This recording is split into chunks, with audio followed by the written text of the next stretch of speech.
এক সময়ের কথা, দুই বন্ধু একসাথে জঙ্গলের পথে চলেছিল। তারা একে অপরের খুব ঘনিষ্ঠ ছিল এবং প্রতিজ্ঞা করেছিল, কোনো বিপদে পড়লে একজন আরেকজনকে সাহায্য করবে। হঠাৎ করে, গভীর জঙ্গলে তারা দেখতে পেল একটি বিশাল আকৃতির ভালুক তাদের দিকে এগিয়ে আসছে। দুজনেই খুব ভয় পেয়ে গেল। প্রথম বন্ধুটি কিছু না ভেবেই লাফিয়ে গিয়ে একটি উঁচু গাছে উঠে পড়ল।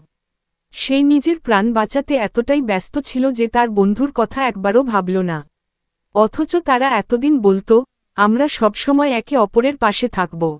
দ্বিতীয় বন্ধু জানত না কিভাবে গাছে উঠতে হয়। তখন সে মাটিতে শুয়ে পড়ে নিঃশ্বাস বন্ধ করে মৃতের মতো পড়ে রইল। ভালুকটি এসে তার কাছে গিয়ে গন্ধ শুকল, তার মুখের কাছাকাছি মুখ নিয়ে এল। কিন্তু সে নড়ল না, নিঃশ্বাসও নিল না। ভালুকটি ভাবল সে মৃত এবং কিছু না করেই চলে গেল। ভালুক চলে যাওয়ার পর প্রথম বন্ধু গাছ থেকে নেমে এল এবং জিজ্ঞেস করল, ভালুকটা তোমার কানে কানে কি বলল?